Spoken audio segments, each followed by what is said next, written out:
여러분, 안녕하세요. 나미입니다. 제 채널에 와주셔서 감사드리며 이야기 끝까지 함께 해주세요.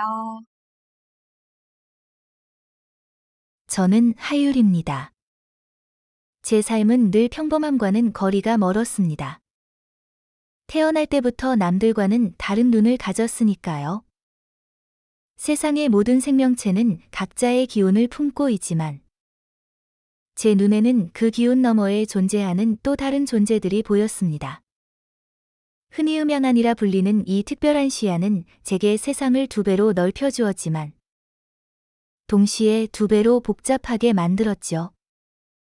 귀신과 영혼, 그리고 그들이 남긴 흔적들. 제게는 일상이었지만 남들에게는 미신이거나 공포의 대상이었습니다. 그래서 저는 퇴마사가 되었습니다.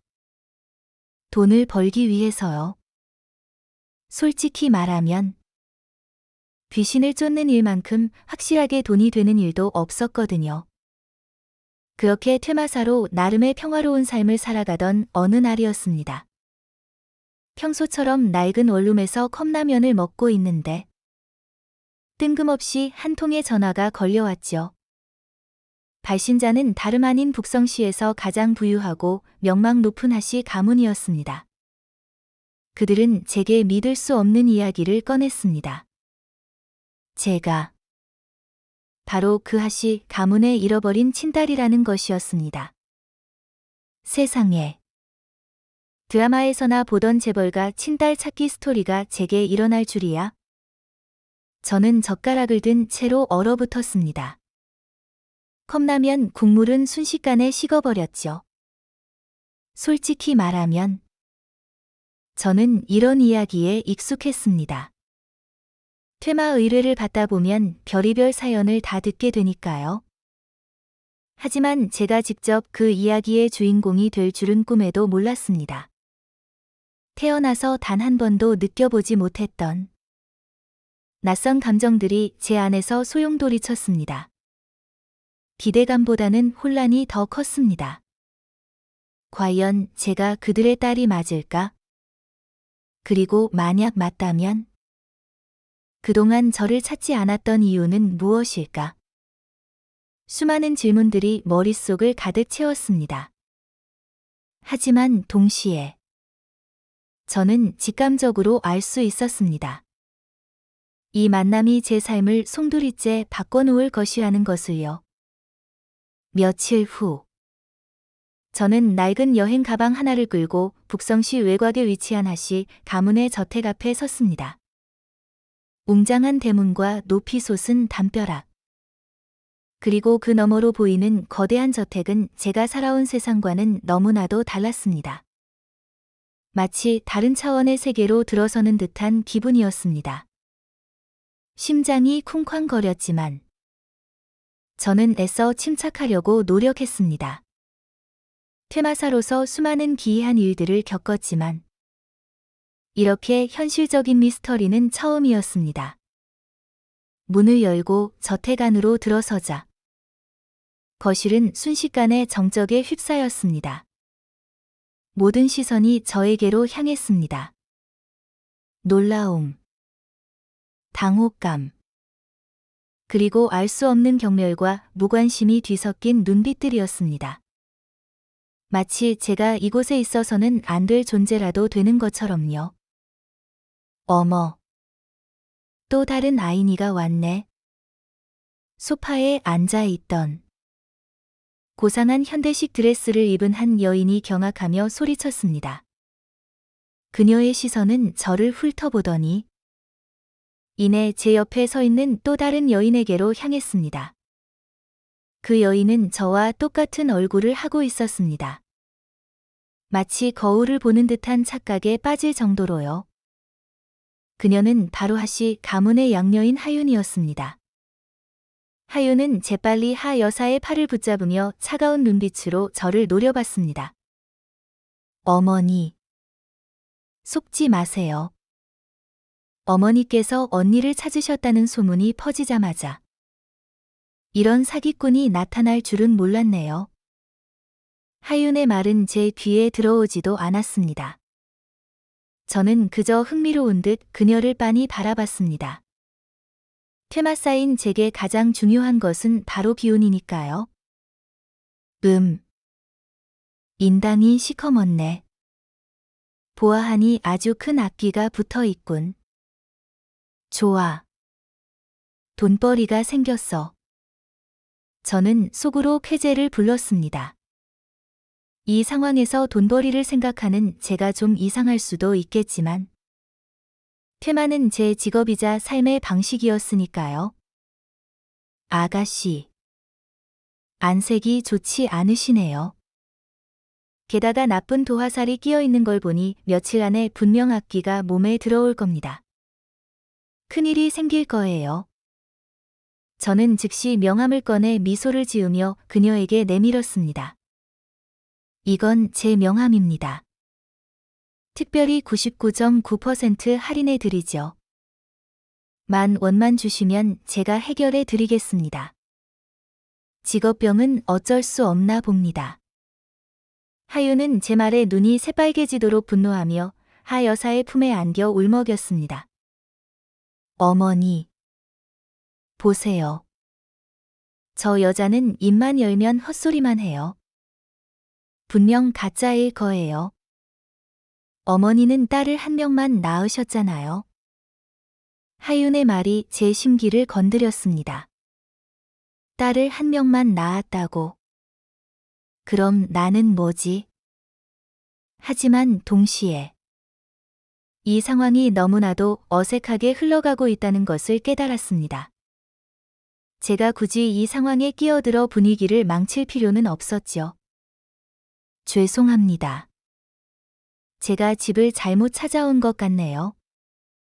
저는 예의 바르게 미소 지으며 오른손으로 여행 가방 손잡이를 꽉 쥐고 재빨리 도망칠 준비를 했습니다. 어차피 진짜 딸은 이미 돌아와 있었으니 제가 더 이상 이곳에 머무를 이유도 없었습니다. 스승님도 더 이상 저를 나무랄 이유가 없을 테고요. 그래요. 사실 저는 이곳으로 돌아오고 싶지 않았습니다. 제게 중요한 건 오직 귀신을 잡고 돈을 버는 일뿐이었으니까요. 스승님은 늘 제게 이것은 너의 운명이다.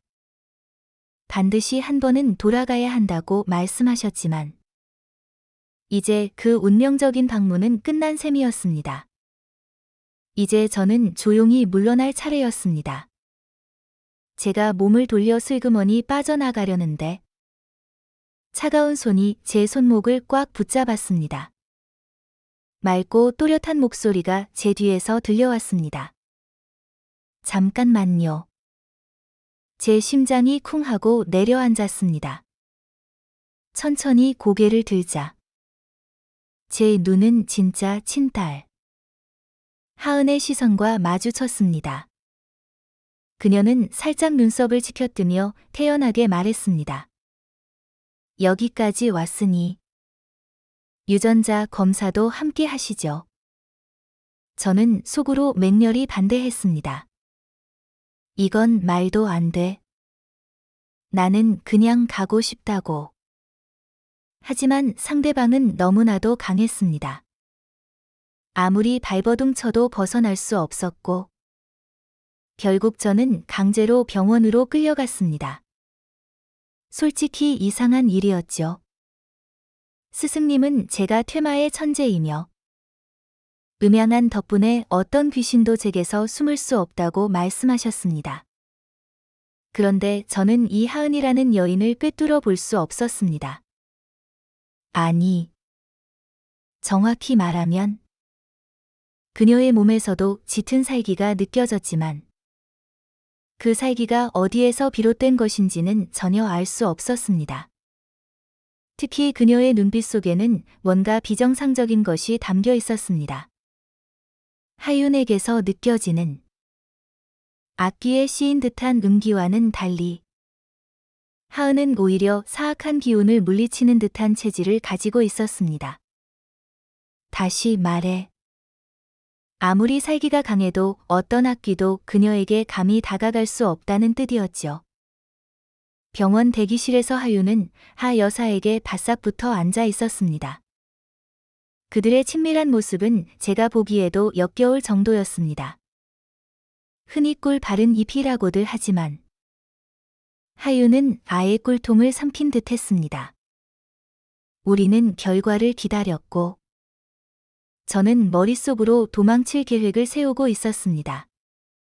하 여사의 얼굴만 봐도 그녀가 옳고 그름을 제대로 분별하지 못하는 사람이라는 것을 알 수 있었습니다.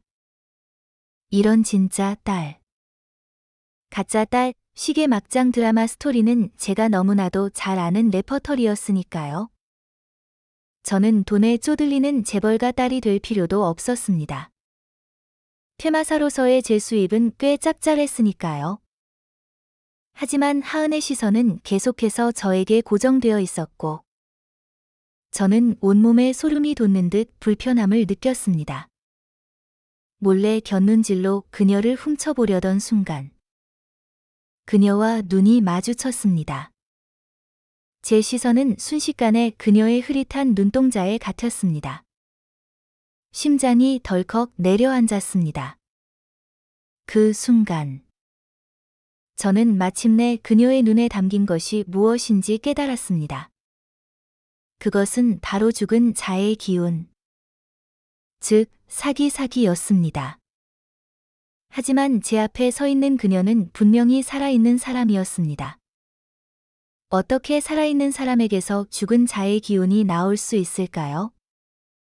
유전자 검사 결과는 빠르게 나왔고 하 여사는 기다릴 틈도 없이 봉투를 뜯어봤습니다. 하지만 결과를 읽은 후 그녀의 눈빛은 침묵과 복잡함으로 가득 찼습니다. 그녀는 저와 하은을 번갈아 보며 혼란스러워했습니다. 결과는 제가 하씨 가문의 친딸이라는 것을 명확히 보여주었기 때문입니다. 하지만 하 여사는 분명 딸을 한 명만 낳았다고 했습니다.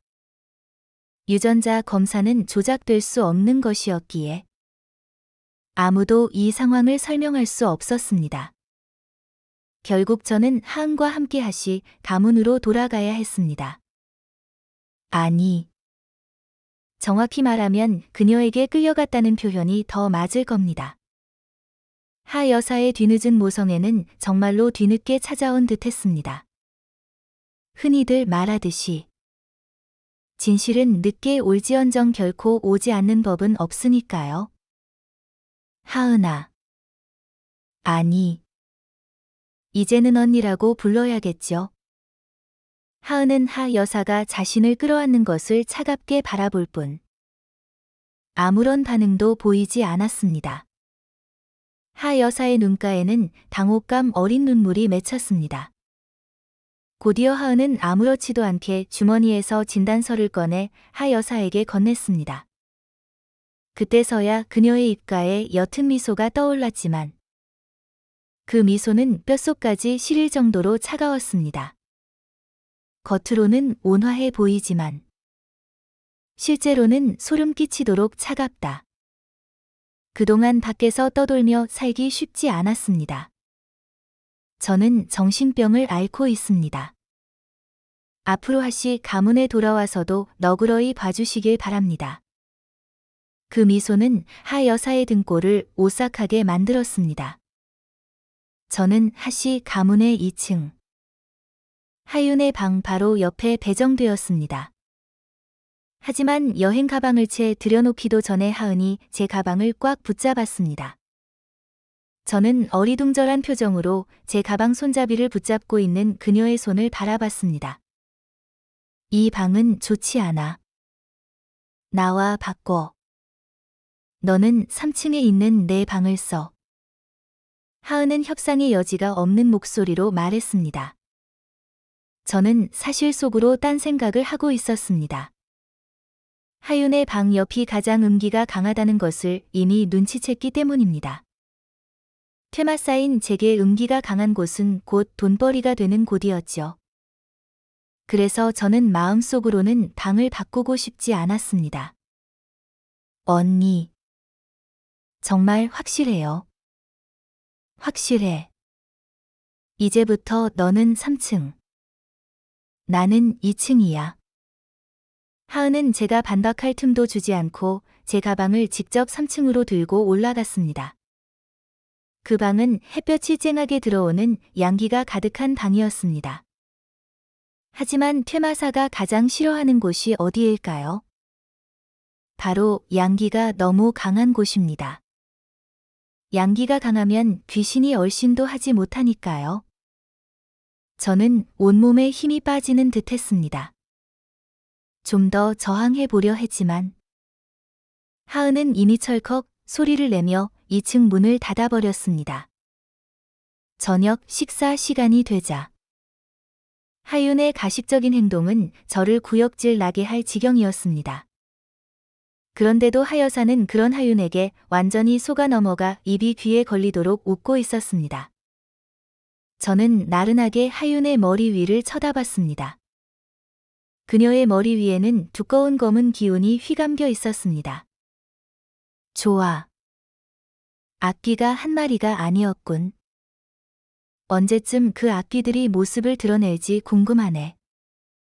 아마 이것이 제가 마지못해 이곳에 머무는 또 다른 이유일 겁니다. 어쨌든 더 중요한 이유가 하나 더 있었으니까요.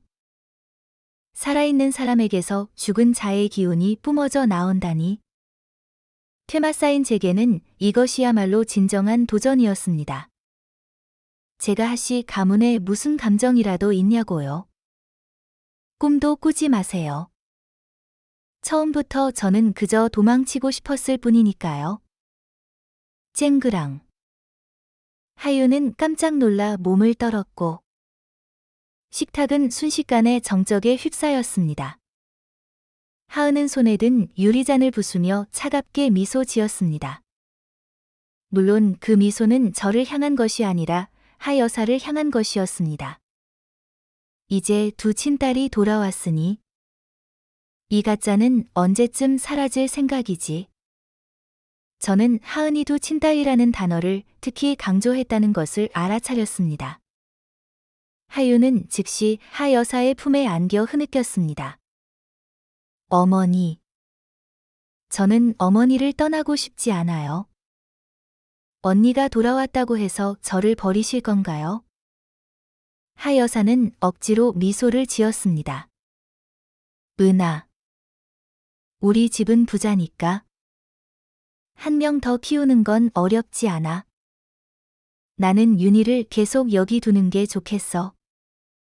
하은의 입꼬리가 예측 불가능한 곡선을 그렸습니다. 그녀는 의자에서 일어나 두 손으로 식탁을 짚었습니다. 좋아요. 그럼 계속 여기 두세요. 그녀의 목소리에서 저는 곧 무슨 일이 벌어질 것임을 직감했습니다. 재빨리 도망치려 했지만 움직이기도 전에 음산한 목소리가 제 뒤에서 들려왔습니다. 하유라. 내려가서 언니 과일 좀 씻어줘. 사실 제 본명도 하은입니다. 하지만 한 집의 하은이 두 명일 수는 없으니 저는 스스로를 하율이라고 부르기로 했습니다. 그녀의 기세는 너무나도 압도적이었습니다. 저는 거의 즉시 부엌으로 달려갔습니다. 아. 돼지가 비명을 지르는 듯한 끔찍한 비명이 갑자기 울려 퍼졌습니다. 저는 태연하게 귀를 후비고는 수도꼭지를 최대로 틀어놓고 아무 일도 없었다는 듯 계속 사과를 씻었습니다. 식당이 다시 조용해지자 저는 여유롭게 걸어 나왔습니다. 이 아이는 말하는 게 전혀 정상이 아니야.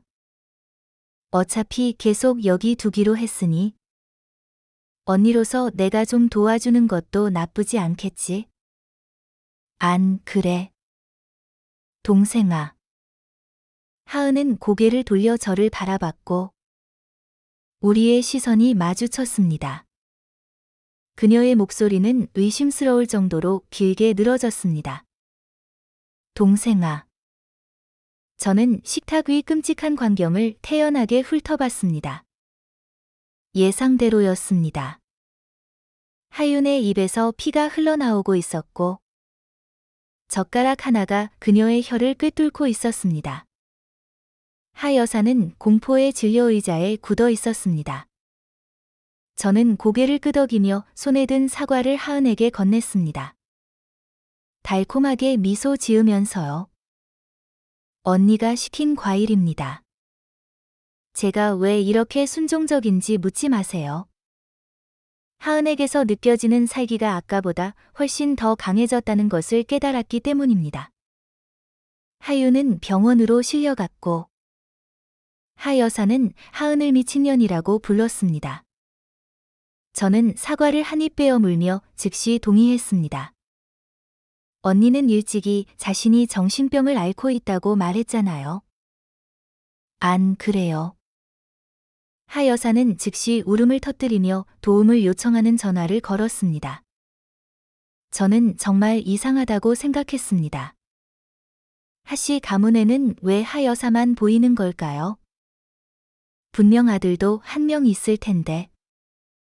그리고 하 회장은 처음부터 끝까지 그림자도 보이지 않았습니다. 잃어버린 딸도 돌아왔는데도 말이죠. 밤이 되어서야 검은색 고급 세단 한 대가 하시 가문의 대문 안으로 천천히 들어왔습니다. 차에서 내린 두 사람 중 한 명은 젊고 날카로우며 냉철한 인상을 가진 남자였습니다. 그의 얼굴은 준수했지만 눈빛은 차갑기 그지없었습니다. 전형적인 재벌 총수의 모습이었습니다. 그 뒤에 서 있는 남자는 더 나이가 들어 보였고 앞선 남자와 약간 닮은 얼굴에 노련하고 위험 있는 기품을 풍겼습니다. 두 사람은 차례로 1층 현관으로 들어섰습니다. 하 여사는 즉시 달려가 소리쳤습니다. 준아. 드디어 돌아왔구나. 저는 2층 난간에 기대어 여유롭게 사과를 씹으며 1층을 내려다봤습니다. 이제 모든 주요 인물들이 다 모인 것 같네요. 하유라. 이따가 언니 손잡고 같이 내려가자. 하은이 갑자기 제 뒤에 나타나 저에게 살짝 미소 지었습니다. 저는 그녀의 발소리조차 듣지 못했습니다. 그 미소는 정말이지 등골을 오싹하게 만들었습니다. 하 회장과 하늘에서 뚝 떨어진 듯한 오빠. 하준은 우리가 나타나자 침착한 표정을 지었습니다. 하준에게서는 마치 움직이는 자기계발서 같은 느낌이 났습니다. 그는 마치 재벌 총수가 해야 할 말들을 그대로 외운 듯한 말투로 말했고 저는 소름이 돋아 더 이상 쳐다보고 싶지도 않았습니다. 어머니께서 두 사람에 대한 이야기를 아버지께 다 말씀하셨단다. 유전자 검사도 마쳤으니 이제 정식으로 하시 가문의 일원이 된 셈이지. 예전의 나쁜 습관들은 버리고 화목하게 지내야 한다. 그리고 더 이상 그런 허름한 옷은 입지 마라. 남들이 보면 우리 집이 망한 줄 알겠다. 하 회장이 말을 이었습니다. 우리 집에서 윤희를 키운 지 수년이 되었으니 밥 한 끼 부족함 없이 키웠다. 앞으로도 계속 이곳에서 살게 할 것이다. 두 친딸은 윤희를 본받아라. 명문가 아가씨답게 행동하고 더 이상 하시 가문에 먹칠하지 마라. 오늘 일은 윤희에게 미안하다고 한마디 하면 된다. 우에. 죄송합니다. 정말이지 속이 메스껍고 가슴이 답답해서 토할 것 같았습니다. 그리고 결국 저는 정말로 토했습니다. 소리까지 내면서요. 하준의 눈이 날카로워지며 저를 빤히 쳐다봤습니다. 하 회장은 여전히 뭔가 더 말하려 했지만 이때 하은의 입꼬리가 살짝 올라갔습니다. 저는 그 곡선을 너무나도 잘 알고 있었습니다. 곧 무슨 일이 벌어질 것이라는 신호였으니까요. 예상대로 하은은 발을 들어 자신이 신고 있던 슬리퍼를 짝 소리와 함께 벗어 던졌고 그것은 그대로 하 회장의 얼굴에 명중했습니다. 거실은 순식간에 정적에 휩싸였습니다. 바로 그 순간. 저는 하 회장의 머리 위에 귀기가 나타나는 것을 똑똑히 봤습니다. 그것은 악귀가 그를 노리고 있다는 뜻이었고, 오늘 밤 그에게 빙의할 것이라는 의미였습니다. 하윤에게 붙어있던 악귀와는 달랐습니다. 이 악귀는 사람을 잠든 사이에 질식시켜 죽이는 가위에 눌린 형태의 악귀였습니다. 저는 즉시 주머니에서 노란색 부적을 꺼냈습니다. 죄송합니다. 제 직업이 이렇습니다. 이런 것들은 항상 몸에 지니고 다닙니다. 다음 순간.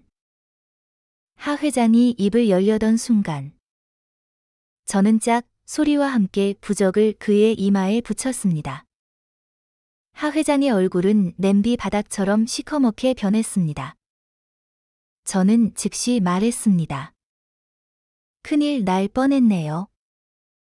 이 부적은 평소에 10,000원에 파는 겁니다. 오늘은 특별히 아는 사이니까 할인해 드릴게요. 8,888원입니다. 오늘 밤 편안하게 주무실 수 있을 거고, 귀신도 감히 접근하지 못할 겁니다. 결국 하 회장의 안색은 즉시 변했고, 하은이 자신에게 슬리퍼를 던진 일은 아예 무시했습니다. 그는 저를 거칠게 끌고 나가 소리쳤습니다. 헛소리만 한다고요. 정신 차리면 그때 하씨 가문으로 돌아오라고 했습니다. 제 눈에는 그것이 분노라기보다는 뜨끔하는 모습으로 보였습니다. 이 집안 사람들은 다들 이상하고 제정신이 아니었습니다. 돈을 지불하지 않았으니 당연히 저는 부적을 다시 가져가야 했습니다. 누가 이런 재수 없는 곳에 머물고 싶겠어요.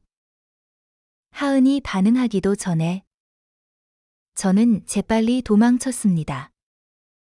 이상하게도 이번에는 하은이 평소처럼 저를 막지 않았습니다. 그저 의미심장한 눈빛으로 제가 사라지는 것을 지켜볼 뿐이었습니다. 하지만 그날 밤, 하씨 가문에는 즉시 사건이 터졌습니다. 한밤중에 아이 울음소리가 울려 퍼졌지만, 문제는 하씨 가문에는 아이가 없다는 것이었습니다. 그 울음소리는 어디에서 온 걸까요? 저는 하윤에게 붙어있던 악귀가 나타났다는 것을 분명히 알았지만, 그 악귀가 왜 아이의 모습일까요? 하씨 가문의 사람이 죽었습니다. 하지만 죽은 사람은 집안 사람이 아니라 가정부였습니다. 하 회장은 눈이 움푹 들어가고 넋이 나간 듯한 표정으로 마치 생기가 모두 빨려나간 듯 했습니다. 하윤의 배는 하룻밤 사이에 임신 10달 된 사람처럼 부풀어 올랐고 피부는 터질 듯이 팽팽했습니다. 그녀는 잠시 깨어났다가 그 자리에서 다시 기절했습니다. 하지만 저는 분명히 알았습니다. 그녀의 배 속에는 악귀의 아이가 들어있다는 것을요. 하준이 저를 찾아왔습니다. 예상했던 일이었습니다. 하지만 시주를 보내는 것은 쉽지만 부처를 초대하는 것은 어렵다고들 하죠. 그는 제 아버지이고 하윤은 제 여동생입니다. 어떻게 그렇게 잔인하게 그들을 구하지 않을 수 있습니까? 또 예전 수법이군. 위선적으로 남에게 책임을 전가하려 하다니. 하지만 사람들은 늘 말합니다. 자신이 비도덕적이면 아무리 도덕적인 사람도 자신을 탓할 수 없다. 저는 눈을 가늘게 뜨고 말했습니다. 구할 수 없는 것은 아닙니다. 하지만 먼저 저에게 100만 원을 주셔야 합니다. 이것은 이 업계의 규칙입니다. 그리고 이 악귀는 피를 무서워합니다. 친족의 양기가 강한 피를 사용해야만 잡을 수 있습니다. 바로 형님의 피 말입니다. 하준의 얼굴이 약간 변했습니다. 형님, 동의하지 않으시는 건가요? 한 분은 형님의 아버지이고, 한 분은 형님의 여동생인데, 설마 형님은 잔인하게 그들을 돕지 않으실 건가요? 저는 입을 가리고 놀란 척했습니다. 하준의 얼굴은 파랗게 질렸다가 붉게 변하더니 결국 이를 악물고 동의했습니다. 저는 여유롭게 한마디 덧붙였습니다. 심장 피어야 합니다. 하준의 얼굴은 즉시 돌처럼 굳어졌고 결국 분위기는 싸늘하게 식어버렸습니다. 떠나기 전에 하준은 경고하는 말을 잊지 않았습니다. 두고 봐라. 앞으로 다시는 하씨 가문에 발을 들여놓지 못하게 할 테니. 어이쿠. 전형적인 재벌 총수 말투네요. 저는 숨이 막힐 정도로 웃었습니다. 이 집안에 귀기가 가득하지 않았다면 저는 발조차 들여놓지 않았을 겁니다. 하지만 최악의 상황은 아직 오지 않았습니다. 제 친절한 언니는 결코 순진한 사람이 아니었습니다.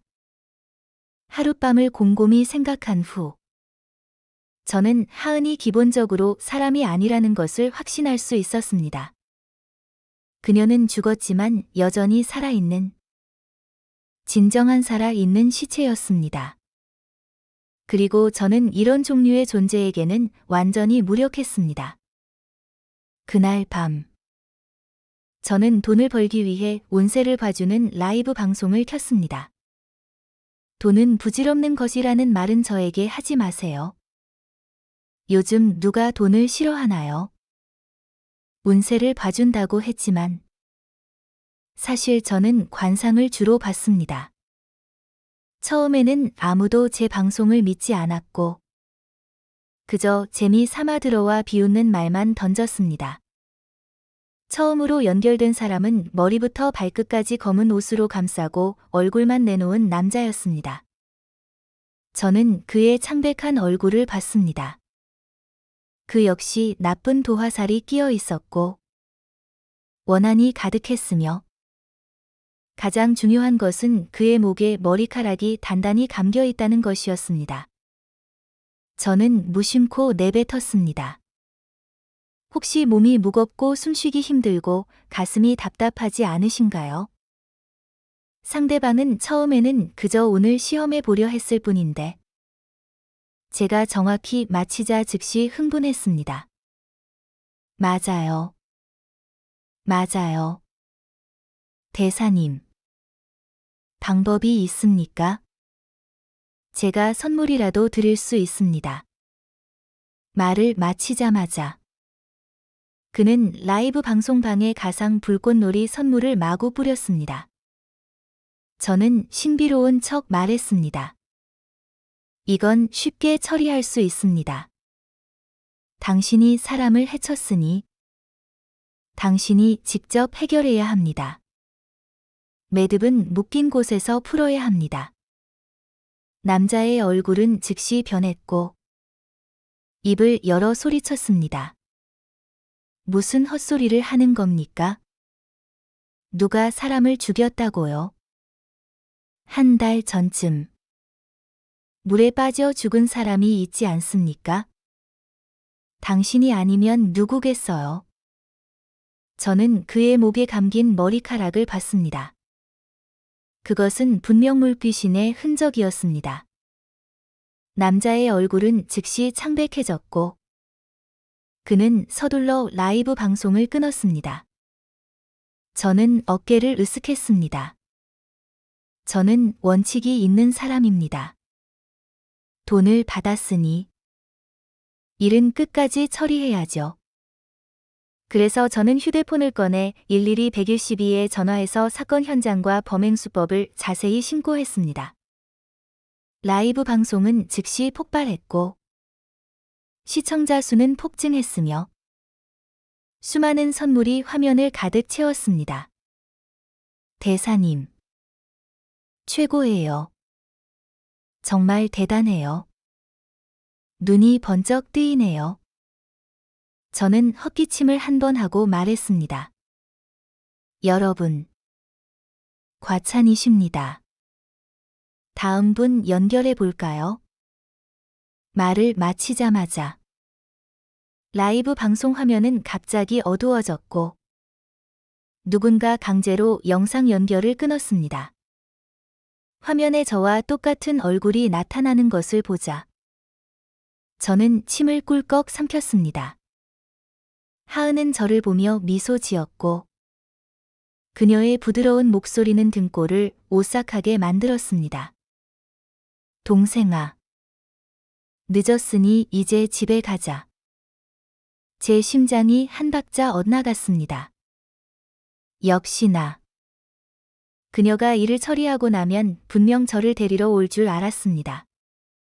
제 마음속에는 오직 한 가지 대답뿐이었습니다. 아니. 나는 싫어. 현재 하은은 저에게 우호적인 태도를 유지하고 있었지만 이 우호적인 태도가 얼마나 오래 갈지는 알 수 없었습니다. 제가 다시 가문의 넓은 현관으로 들어서자 모두가 모여 있었지만 분위기는 숨막힐 정도로 무거웠습니다. 하 회장은 어제보다 눈이 더 움푹 들어가 있었고 온몸의 생기가 다 빠져나간 듯했습니다. 하유는 소파에 누워 있었는데 배는 막 출산할 사람처럼 부풀어 있었고 얼굴은 피 한 방울 없이 창백했습니다. 이번에는 그녀에게서 이전의 오만함은 찾아볼 수 없었고 틈이 벌어진 혀로 힘없이 저를 바라보며 속삭였습니다. 언니. 저 좀 살려줘. 하은은 다리를 꼬고 소파에 앉아 꽃처럼 환하게 웃으며 저를 바라봤습니다. 동생아. 돌아왔니? 밖에서 재미있게 놀았어. 그녀는 제가 돌아온 이유에 대해서는 일절 언급하지 않았습니다. 저는 입꼬리를 올리며 미소 지었습니다. 재미있었어요. 밖에서 더 오래 있었으면 더 재미있었을 것 같아요. 하주는 저를 빤히 쳐다보며 이를 악물었습니다. 빨리 아버지와 하윤을 구할 방법을 생각해내. 내가 형님께 이미 말하지 않았습니까? 설마 형님은 다시 말하지 않으실 건가요? 저는 순진한 척 눈을 깜빡였습니다. 하주는 화가 나서 목에 핏대가 섰습니다. 그런 방법은 분명 미신이고 헛소리라며 믿을 수 없다고 했습니다. 하유는 마치 마지막 지푸라기라도 잡는 심정으로 하룻밤 동안 고통에 시달려 미쳐버린 듯 이제는 힘없이 흐느꼈습니다. 오빠. 제발 저 좀 살려줘. 하준의 얼굴은 냄비 바닥처럼 시커멓게 변했고 그 신사 같던 태도는 온데간데 없이 사라졌습니다. 그는 즉시 소리쳤습니다. 닥쳐. 봤지. 이 순간. 가족에는 종이 한 장보다도 못했습니다. 개인적인 이익 앞에서는 쉽게 찢어지는 것이었죠.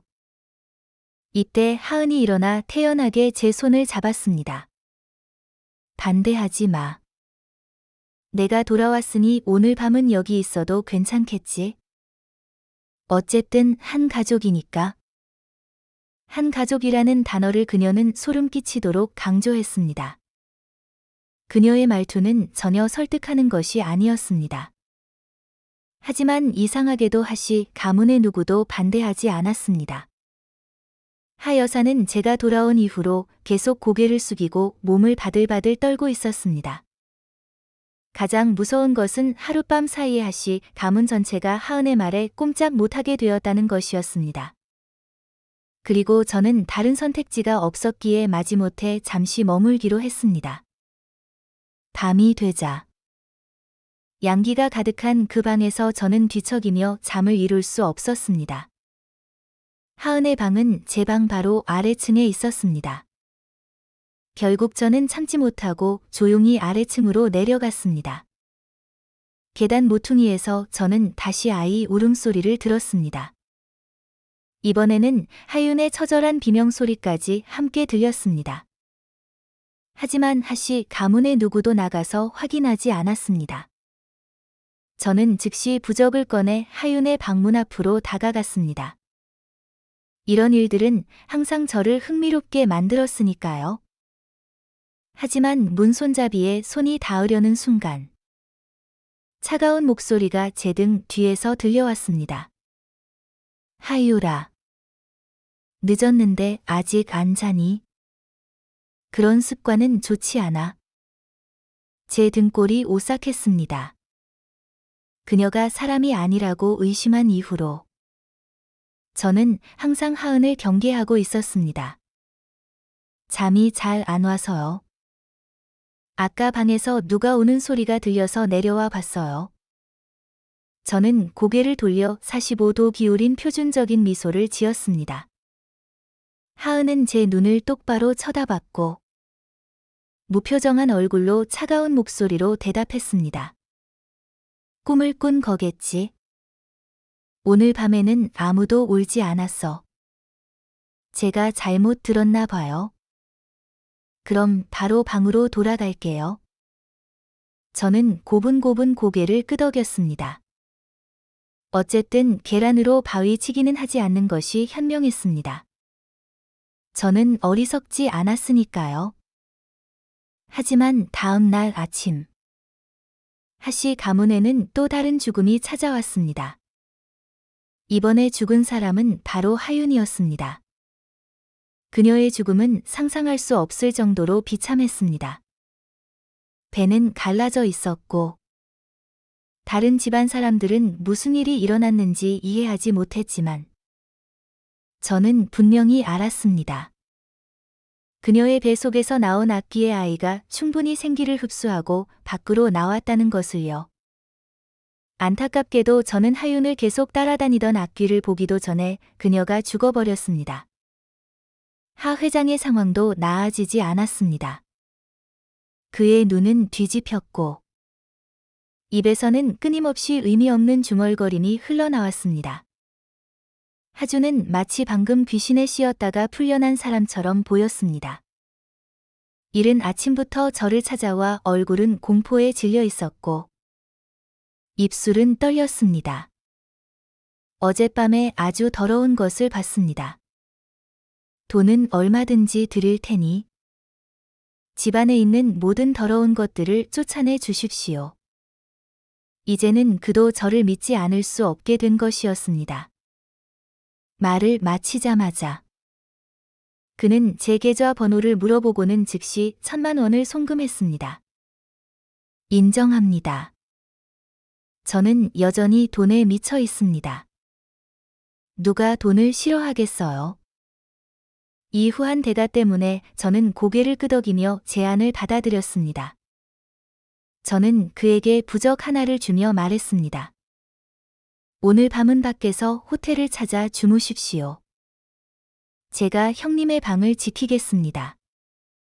하준의 몸에는 귀기가 전혀 없었기에 당분간은 그에게 아무런 해가 없을 것이었습니다.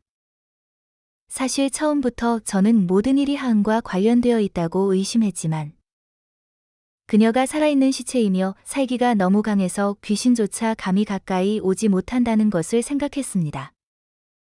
귀신은 항상 명확한 적을 가지고 있고 원한이 있어야 찾아오고 빚이 있어야 갚는 법이니까요. 게다가 저는 하은을 꿰뚫어 볼 수 없었고 그녀가 왜 하씨 가문으로 돌아왔는지도 전혀 짐작할 수 없었습니다. 한 가지 분명한 것은 그녀가 하씨 가문에 대해 극도로 깊은 원한을 품고 있다는 것을 느낄 수 있었다는 점입니다.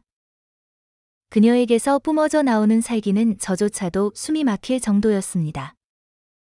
가장 이상한 점은 하윤이 죽었음에도 불구하고 하씨 가문 전체가 거의 아무런 반응도 보이지 않았다는 것입니다. 특히 평소에 하윤을 가장 아끼던 하 여사는 그저 소파에 조용히 앉아 있을 뿐이었습니다. 시신이 여전히 방에 있는 동안 하은은 멀고 알 수 없는 표정을 짓고 있었습니다. 그녀의 눈빛은 조용하고 이해하기 어려웠습니다. 저는 그녀가 하윤의 방으로 들어가는 것을 보고 불러세웠지만 그녀는 전혀 신경 쓰지 않았습니다. 바로 그때 하 여사가 중얼거렸습니다. 그녀의 눈빛은 흐릿했습니다. 7일 동안 혼을 불렀는데 돌아오지 말았어야 했는데 저는 또 직업병이 도져서 참지 못하고 즉시 부적을 꺼내 짝 소리와 함께 그녀의 이마에 붙였습니다. 그녀는 즉시 정신을 차리고 고개를 들어 저를 바라보며 어리둥절하게 불렀습니다. 은하. 저는 한숨을 쉬며 이마를 짚고 무력하게 정정했습니다. 저는 하율입니다. 지금 하은이라는 이름을 가진 사람은 제 친언니입니다. 하 여사는 미친 듯이 고개를 저으며 갑자기 흥분했습니다. 그녀의 목소리는 찢어질 듯 날카로웠습니다. 아니야. 내가 은하잖아. 내가 돌아왔잖아. 어떻게 돌아올 수 있었지? 그 말을 듣자 저는 등골이 오싹했습니다. 깊이 생각할 틈도 없이 하은이 소리 없이 제 뒤로 다가와 나지막이 말했습니다. 어머니, 늦었으니 주무세요. 잠을 자면 괜찮아질 겁니다. 제가 하씨 가문에 발을 들여놓은 이후로 그녀가 어머니라고 부르는 것을 들은 것은 이번이 처음이었지만 그 목소리는 제 등골을 오싹하게 만들 정도로 차가웠습니다. 하 여사의 온몸은 즉시 점혈이라도 당한 듯 굳어졌습니다. 그녀는 제 손을 꽉 붙잡았는데 그 손은 뼛속까지 시릴 정도로 차가웠습니다. 그녀는 갈라진 목소리로 속삭였습니다. 은하. 빨리 이곳을 떠나. 지금 당장 가. 엄마가 부탁한다. 떠나라고. 친딸을 찾아 나를 데려온 사람이 당신이 아니었나? 저는 어리둥절하게 속으로 생각했습니다. 하은은 입꼬리를 살짝 올리며 차갑게 웃었습니다. 어머니. 또 헛소리를 하시는군요. 늦었으니 주무세요. 하 여사는 그녀에게 강제로 방으로 끌려갔습니다. 하 회장도 이제는 제정신이 아니었습니다. 저는 정말로 지난 이틀 밤 동안 무슨 일이 일어났는지 알고 싶었지만 제가 조사하려 할 때마다 하은이 갑자기 나타나 제 모든 행동을 방해했고 저는 결국 아침까지 푹 잠들었습니다. 오늘 밤은 무슨 수를 써서라도 하준의 방에서 잠을 자기로 결심했습니다. 저는 하씨 가문의 음기가 매우 강해서 귀신을 쉽게 끌어들인다는 것을 알고 있었지만 지금까지 이 집에서 귀신의 그림자조차 본 적이 없었습니다. 하윤의 배에서 나온 악귀의 아이조차도 보이지 않았습니다. 만약을 대비해 저는 일찍이 하준의 방 옷장 안에 몰래 숨어 들어갔습니다. 귀신이 나타나기만을 기다리면서요. 이번에는 하은이 제가 방을 떠난 것을 눈치채지 못했습니다. 한밤중이 가까워지자 저는 복도에서 발소리가 들리는 것을 들었습니다. 음산하고 소름 끼치는 발소리는 점점 더 가까워졌습니다. 제가 뭔가 나타나기를 기다리던 순간 발소리는 갑자기 문 앞에서 멈췄습니다. 그 직후 문에서 무언가 기어다니는 소리가 났지만 안으로 들어오지는 않았습니다. 저는 옷장 틈새로 눈을 가늘게 뜨고 방문을 빤히 쳐다봤습니다. 1초 후 문이 철컥 하고 열렸고 이어서 날카로운 비명소리가 울려 퍼졌습니다. 아, 제 심장이 덜컥 내려앉았습니다. 하 여사의 목소리였습니다. 검은 그림자가 방으로 기어 들어왔고 제 심장은 조여들었고 목구멍은 굳어졌습니다. 저는 대체 문 밖에서 무엇이 기어 다니고 있었는지 자세히 보려 했지만 다음 순간 쾅 소리와 함께 열려있던 문이 닫혔습니다. 저는 하준의 방에서 밤새도록 눈을 크게 뜨고 앉아 있었고, 단 1분도 잠들 수 없었습니다. 새벽의 첫 햇살이 커튼 틈새로 비쳐 들어오자, 저는 날이 밝았다는 것을 알았습니다. 하씨 가문에 누가 경찰에 신고했는지는 알 수 없었지만, 수사팀이 도착했습니다.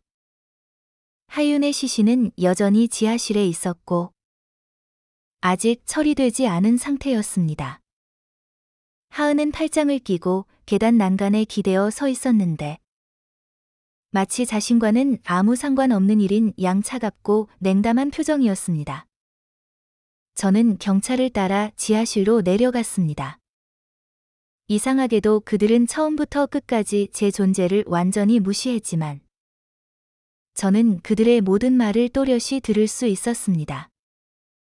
모든 장기가 사라졌고, 배도 텅 비어 있습니다. 이 하씨 가문은 정말 이상하군. 아무것도 알아낼 수가 없어. 도대체 이 집에는 딸이 몇 명이야? 이 말을 듣자, 저는 정말 이해할 수 없었습니다. 하씨 가문에는 친딸이 한 명뿐이지만, 사실 저와 친절한 언니 모두 하씨 가문의 딸이었습니다. 유전자 감정 결과는 틀릴 리가 없었고, 게다가 저와 그녀는 똑같은 얼굴을 하고 있었으니, 우리가 쌍둥이라고 해도 과언이 아니었습니다. 하 회장 부부의 침실을 제외하고, 경찰은 집안 전체를 샅샅이 뒤졌습니다. 저는 그들이 서로 속삭이는 소리를 들었습니다. 하씨 가문의 딸들은 모두 죽었어.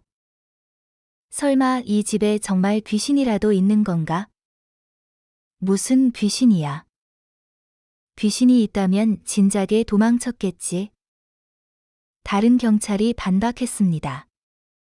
이 이상한 대화에 직면하여 제가 나서서 말을 하려던 순간, 하은이 제 손을 잡았습니다. 그녀의 눈빛은 차가웠습니다. 하유라. 아이는 착해야 해. 묻지 말아야 할 것은 입 다물어. 눈이 마주친 순간, 저는 영혼 깊은 곳에서부터 느껴지는 엄청난 압력을 느꼈고, 알 수 없는 이유로 제 마음이 계속해서 흔들렸습니다. 저는 문득 한 가지를 깨달았습니다. 아침부터 지금까지 하씨 가문의 안방에서는 아무도 나오지 않았다는 것을요. 분명 어젯밤에 하 여사의 날카로운 비명 소리를 들었지만, 저는 나가서 확인하지 않았습니다. 문제는 왜 그때 제가 밖으로 나갈 생각을 하지 않았을까요? 경찰이 하윤의 시신을 수습해 간 후, 집안은 죽은 듯한 침묵에 잠겼습니다. 식탁에는 저와 하은만이 조용히 식사를 하고 있었습니다. 그녀의 눈을 보자, 제가 하려던 모든 말이 목구멍에 걸려버렸습니다. 언니, 오늘 누가 경찰에 신고했어요? 하은은 고개를 숙여 죽을 먹었고, 눈꺼풀조차 들어 올리지 않은 채 무심하게 대답했습니다. 모르겠어. 하유라. 내가 죽을 안 먹으면 식을 거야? 식으면 맛없어. 저는 하은의 말에서 위협을 감지했고, 고분고분 숟가락을 들고 계속 먹었습니다. 아직 임무를 완수하지 못했는데, 하준이 송금한 1,000만 원이 제 마음을 불편하게 했습니다. 제가 절반을 돌려주려던 참이었습니다. 바로 그때, 아침부터 조용했던 안방 문이 갑자기 열렸습니다. 하 여사가 걸어 내려왔습니다. 그녀의 얼굴은 봄바람처럼 화사한 미소를 띠고 있었고, 순백의 긴 드레스를 입고 있었습니다. 그녀의 눈빛은 식당에 앉아있는 저와 하은을 다정하게 바라봤습니다. 그 미소를 보자, 저는 등골이 오싹했습니다. 퇴마사로서 저는 제 눈앞의 여인이 더 이상 하 여사가 아니라는 것을 분명히 알았습니다. 그녀에게서 뿜어져 나오는 짙은 귀기는 저를 거의 질식시킬 뻔했습니다. 그런데도 하은은 완전히 태도를 바꿔 미소 지으며 일어나 하 여사의 팔짱을 끼고 함께 식탁에 앉았습니다. 모녀간의 다정한 모습은 제가 그곳에 앉아 있는 것이 마치 불덩이 위에 앉아 있는 듯한 기분이 들게 했습니다.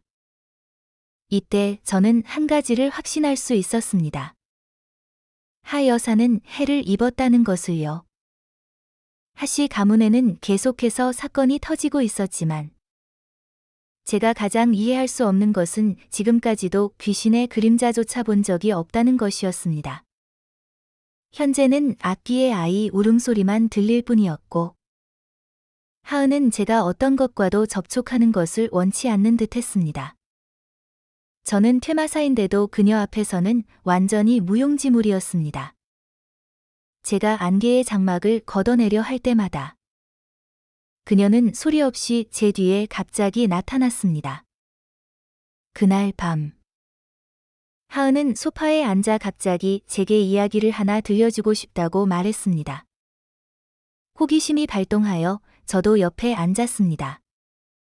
그녀가 또 무슨 짓을 하려는지 보고 싶었으니까요. 하유라. 우리 집에 귀신이 몇 마리나 있다고 생각하니? 세상에. 입을 열자마자 바로 핵심을 찌르는 질문이라니. 저는 잠시 생각하는 척하다가 대답했습니다. 3마리요. 하 여사님 몸에 1마리. 하 회장님 상황은 아직 불분명하고 하윤의 배에서 기어 나온 악기의 아이까지 그리고 제 앞에 앉아있는 언니까지 합하면 딱 3마리네요. 하지만 하은은 수수께끼 같은 표정으로 고개를 저었고 입꼬리가 살짝 올라갔습니다. 그 미소는 등골을 오싹하게 만들었습니다. 아니, 내가 틀렸어. 그럼 언니 생각에는 집에 귀신이 몇 마리나 있나요? 저는 질문을 되던졌습니다. 하은은 손을 들어 제 머리카락 한 가닥을 부드럽게 감싸며 나지막이 말했습니다. 겁쟁이 귀신. 죽음을 두려워하는 귀신. 악기. 생마. 흡혈귀. 여기까지 말하고 그녀는 멈췄습니다. 그녀의 눈빛은 어두워지며 저를 똑바로 바라봤습니다. 그리고 복수귀까지. 왠지 모르게 그녀가 마지막 귀신을 말했을 때 저는 등골이 오싹했습니다. 이런 종류의 귀신은 제가 정말 예상치 못했습니다. 하유라. 아이는 좀 착해야 해. 함부로 돌아다니지 말고. 함부로 보지 마. 알겠지.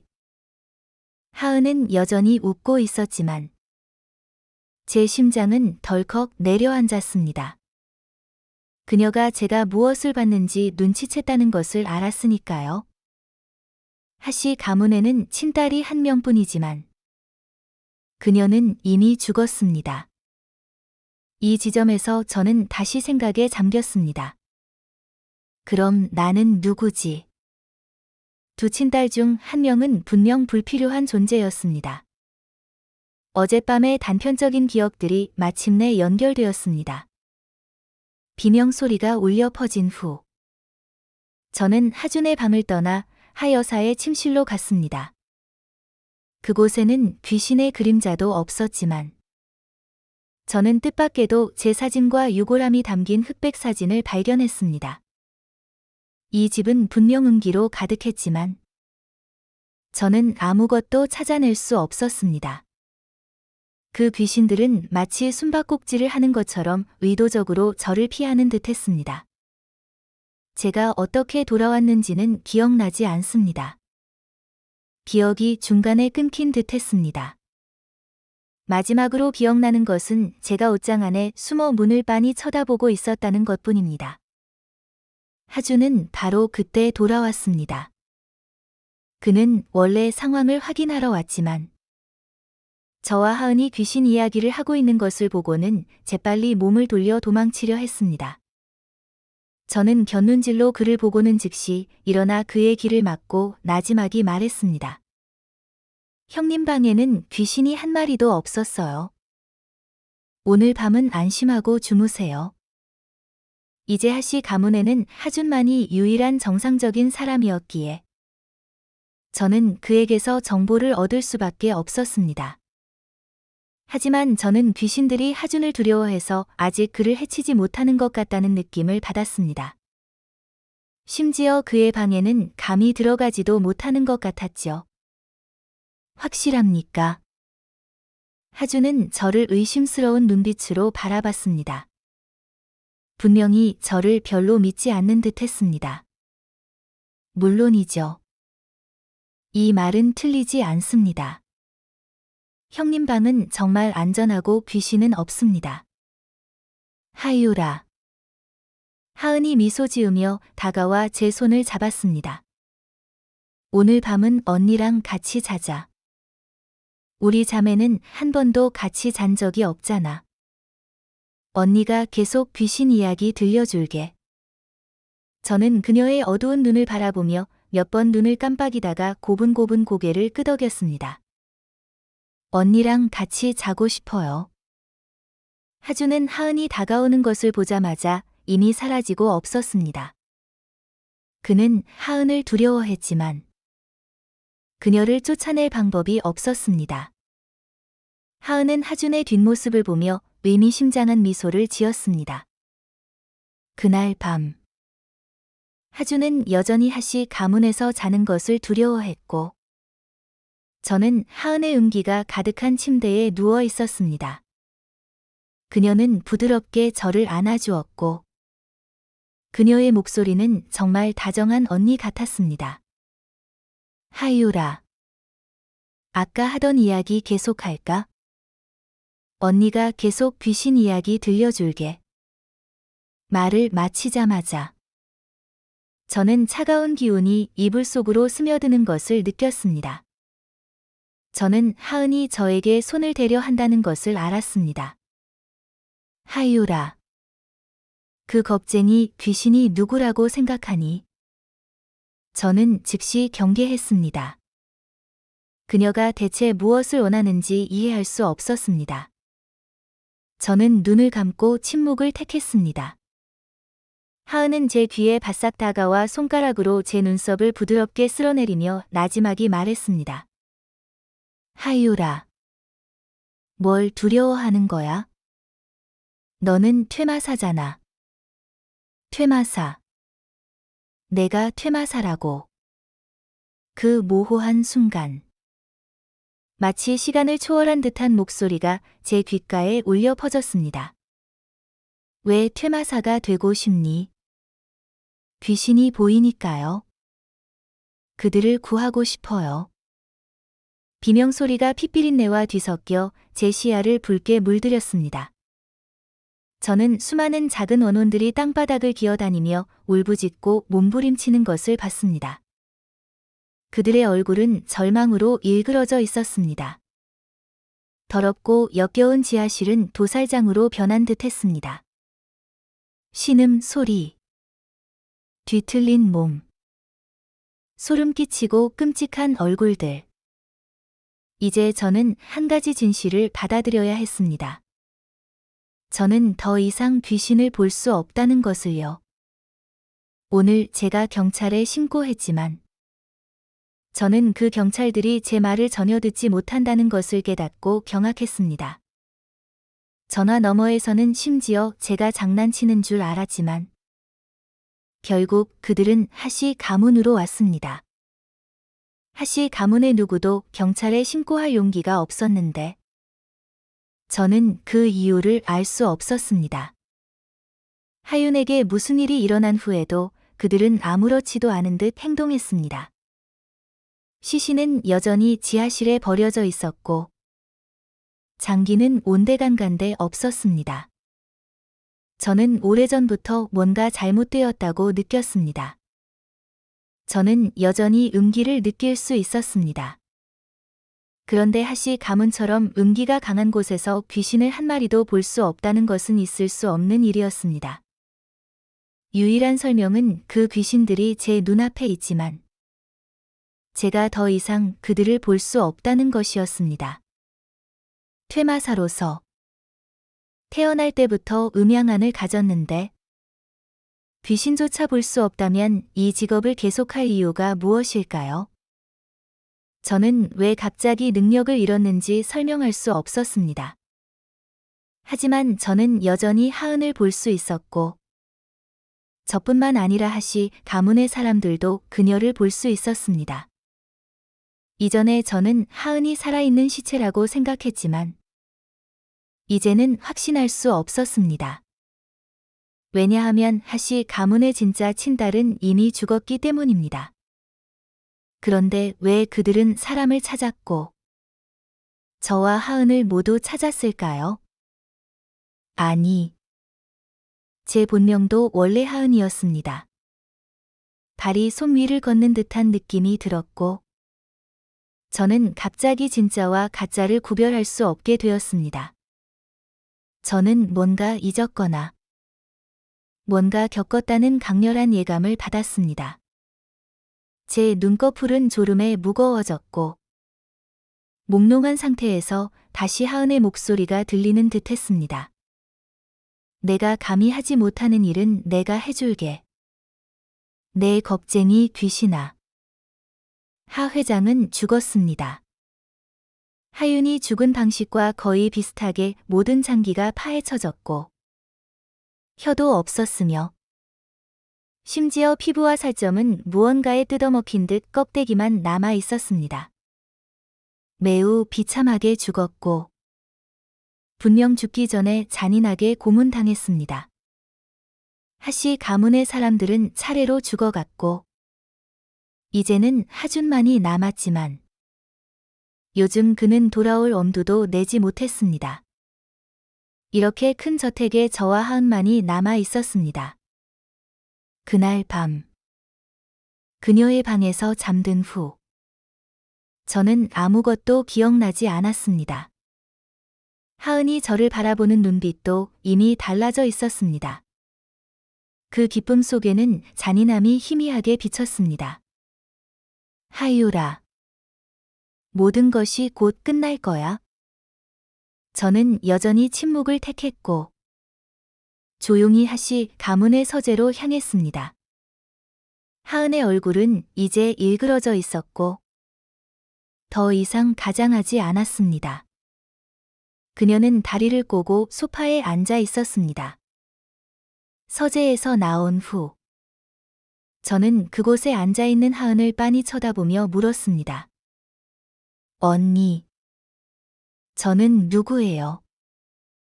하은의 얼굴은 잠시 굳어졌지만 곧 미소를 되찾았습니다. 너는 내 동생. 하율이 아니니. 저는 고개를 저었습니다. 이번에는 제 눈빛이 매우 확고했습니다. 저는 하은입니다. 이 세상에는 오직 한 명의 하은만이 존재합니다. 하은의 눈빛은 즉시 변했고 목소리도 갑자기 높아졌습니다. 내가 너를 하율이라고 말했잖아. 저는 씁쓸하게 미소 지었습니다. 하은이든 하율이든 이제 뭐가 중요하나요? 언니 말이 맞아요. 저는 바로 그 겁쟁이 귀신입니다. 저는 퇴마사가 아니라 퇴마사에게 붙잡혔던 귀신이었습니다. 하시 가문의 진짜 친딸은 이미 죽었습니다. 왜냐하면 저도 이미 죽었기 때문입니다. 하시 가문은 오래전부터 귀신 들린 집이었고 아무도 감히 가까이 다가가지 못했습니다. 그리고 저는 3년 전에 이미 죽었습니다. 저는 계속해서 전생의 환상에 빠져 있었고 그 환상들은 실제로 존재했던 기억들의 반영이었습니다. 오늘에 이르러서야 하준이 퇴마사 무리를 이끌고 하시 저택에 왔을 때 이 조각난 꿈은 깨졌고 상황은 즉시 역전되었습니다. 저는 왜 하준만이 여전히 무사한지, 왜 귀신들이 그에게 감히 다가가지 못하는지 이해했습니다. 그가 바로 퇴마사였기 때문입니다. 한 무리의 사람들이 밖에서 부적을 붙이며 우리를 밖으로 내쫓으려 하고 있었습니다. 하은의 얼굴은 격렬하게 변했습니다. 환상이 드러났기 때문입니다. 그녀는 제 손을 잡고 저를 데리고 나가려 했지만 저는 오히려 그녀의 손을 꽉 잡고 간절하게 말했습니다. 언니. 저는 더 이상 겁쟁이 귀신으로 살고 싶지 않아요. 이 세상에는 원래 하은이라는 이름의 사람은 한 명뿐이지만 귀신은 여러 종류가 있어요. 저는 겁 많고 나약한 존재였고 제가 그토록 갈망했던 퇴마사라는 신부는 환상 속에만 존재했습니다. 하 여사와 하 회장은 하은이 죽였습니다. 제가 죽인 것입니다. 왜냐하면 하은은 저의 또 다른 인격이었고 이 나약한 주 인격을 보호하기 위해 태어났기 때문입니다. 그녀는 강하고 잔인했으며 저와는 완전히 반대되는 존재였습니다. 겁쟁이 귀신. 그녀는 하늘을 찌를 듯한 살기와 깊은 원한을 품은 복수귀였습니다. 그녀는 매우 강했지만 제가 존재했기 때문에 매우 약하기도 했습니다. 현실에서 하준이 아직 죽지 않았기 때문에 그녀는 사라질 수 없었고 저에게 아름다운 꿈을 계속 꾸게 할 수밖에 없었습니다. 퇴마사가 되는 꿈을요. 하지만 어떤 꿈이든 언젠가는 깨지기 마련이고 제 꿈은 허점투성이었습니다. 저는 그녀를 팔로 꽉 붙잡았습니다. 제가 의도적으로 잊으려 했던 기억들이 서서히 머릿속에 떠올랐습니다. 하시 가문이 사람을 죽인 방식에 대한 세부 사항들은 하은이 복사해서 저를 해쳤던 사람들에게 복수하기 위해 사용한 것뿐이었습니다. 비웃음이 나오면서도 슬펐습니다. 사실 저는 제 친아버지의 손에 죽었습니다. 서재의 비밀은 역겨울 정도로 더러웠습니다. 하시 가문은 부유했지만 그저 급하게 부를 축적한 졸부였습니다. 100년 역사를 가진 명문가들과 비교하면 아무것도 아니었죠. 처음에는 그들도 아무것도 없었지만 잔인한 수단으로 오늘날의 부를 얻었습니다. 지하실에서 사라진 아이들, 장기 매매, 수많은 원혼들이 쌓여 있었지만 퇴마사 능력을 가진 아들이 있었기 때문에 하시 가문은 그 귀신들을 아무것도 아닌 존재로 여겼습니다. 저는 사실 태어날 때부터 버려졌습니다. 제가 딸이라는 이유만으로요. 하시 가문은 쓸모없는 딸을 필요로 하지 않았습니다. 퇴마사의 계승자는 아들이어야 했으니까요. 하지만 그들이 부자가 된 후 악명을 감추기 위해 고아원에 기부하고 하윤을 입양하여 선량한 사업가인 척했습니다.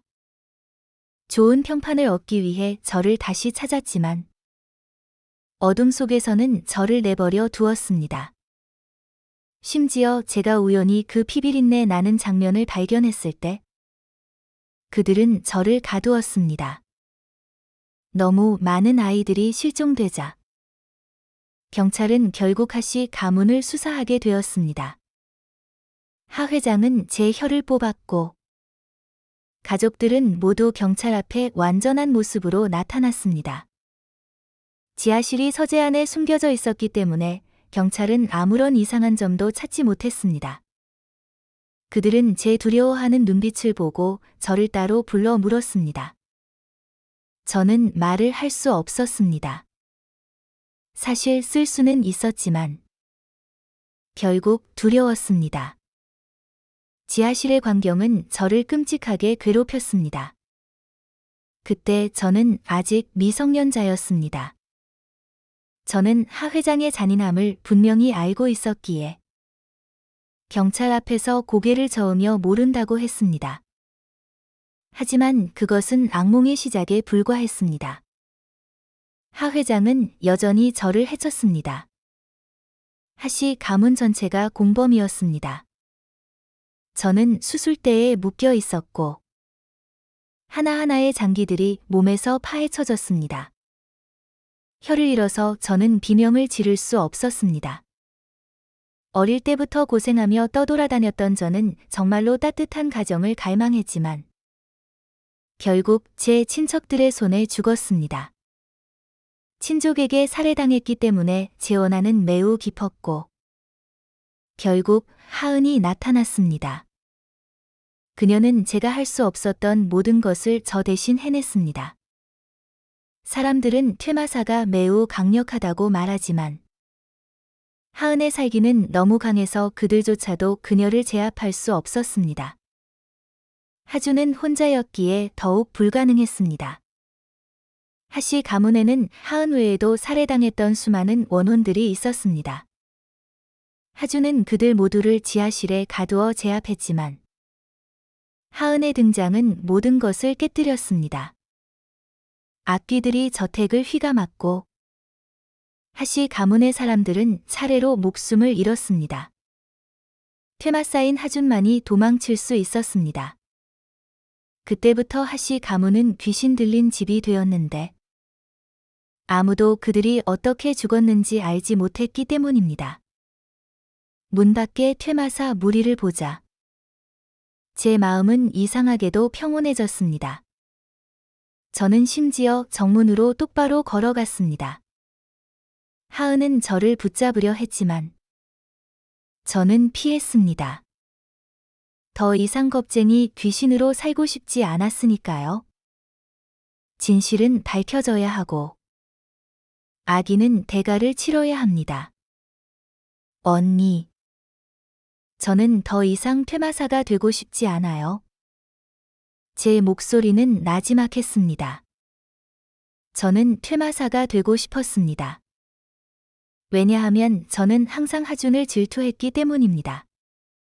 하씨 가문에서는 그만이 특별한 체질을 가지고 있었고 그래서 부모님의 모든 관심이 그에게로 쏠렸고 저는 쓰레기처럼 버려졌습니다.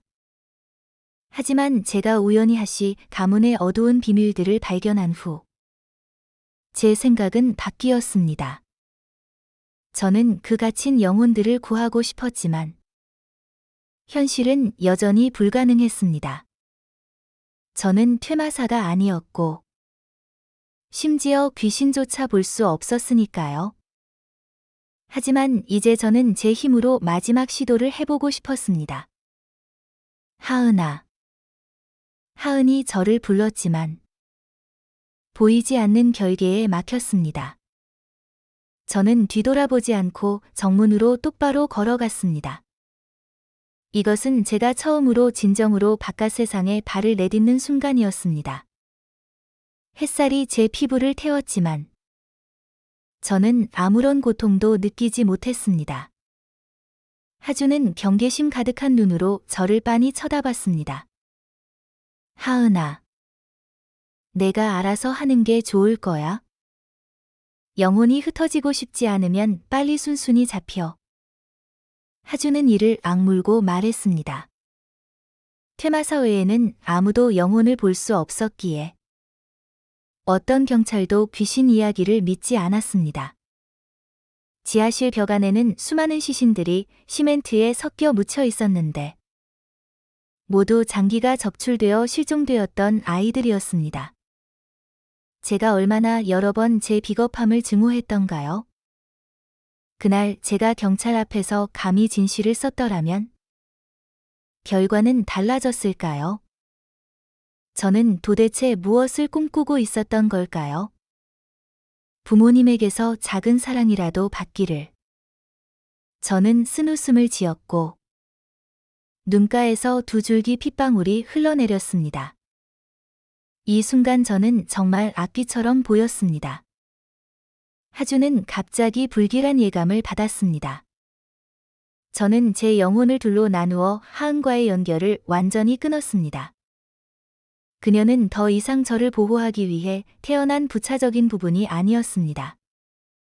저는 영혼을 불태우는 대가로 짧은 재탄생의 순간을 얻었습니다. 살아있을 때 저는 혀를 잃었기에 세상 사람들 앞에 나타난 제 몸은 혀 없는 시신이었습니다. 하준 같은 퇴마사조차도 더 이상 저를 막을 수 없었습니다.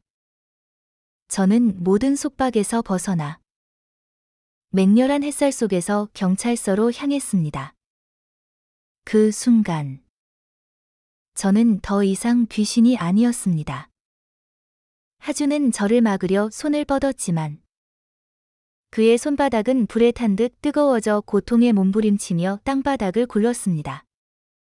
3년 전 저는 진실을 말할 수 없었지만 이제는 더 이상 피할 수도 피해서도 안 됩니다. 경찰은 제 모습을 보고 깜짝 놀랐지만 그들 중 한 명이 저를 알아봤습니다. 3년 전 그가 바로 그 실종 사건을 담당했던 사람이었고 저에게 사건의 전말을 물었던 사람이었습니다. 그때 저는 미친 듯이 고개를 저으며 아무것도 모른다고 했지만 이제 저는 펜을 잡고 하시 가문 뒤에 숨겨진 피 묻은 진실을 한 글자 조심스럽게 써 내려갔습니다. 하준은 제가 그렇게까지 무모하게 심지어 영혼까지 걸고 진실을 밝히려 할 줄은 상상도 못했습니다. 모든 것이 밝혀졌습니다. 하준은 감옥에 갇혔습니다. 제 시간도 얼마 남지 않았습니다.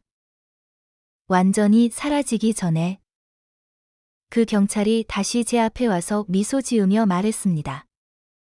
하은 씨, 제가 그들을 대신해서 감사드립니다. 멀리서 나지막한 목소리가 울려 퍼졌습니다.